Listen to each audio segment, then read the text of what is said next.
June 7th Evening Devotional. No one sorry. All of you have conspired against me, and there is none of you that is sorry for me.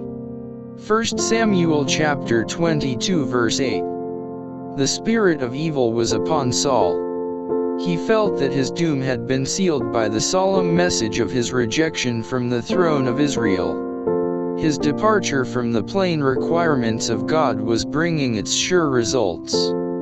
He did not turn, and repent, and humble his heart before God, but opened it to receive every suggestion of the enemy.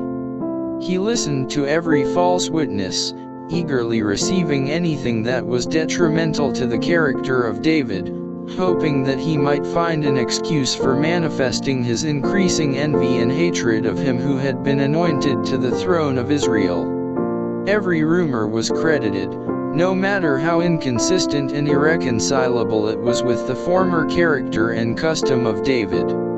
Every evidence that the protecting care of God was over David seemed to embitter and deepen his one engrossing and determined purpose. The failure to accomplish his own designs appeared in marked contrast to the success of the fugitive in eluding his search, but it only made the determination of the king the more unrelenting and firm. He was not careful to conceal his designs toward David, nor scrupulous as to what means should be employed in accomplishing his purpose.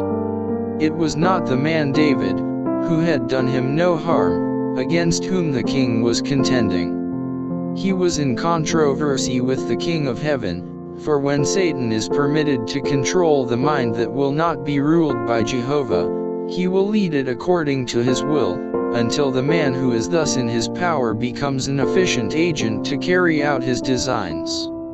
So bitter is the enmity of the great originator of sin against the purposes of God, so terrible is his power for evil, that when men disconnect from God, Satan influences them, and their minds are brought more and more into subjection, until they cast off the fear of God, and the respect of men, and become bold and avowed enemies of God and of his people. God hates all sin, and when man persistently refuses all the counsel of heaven, he is left to the deceptions of the enemy.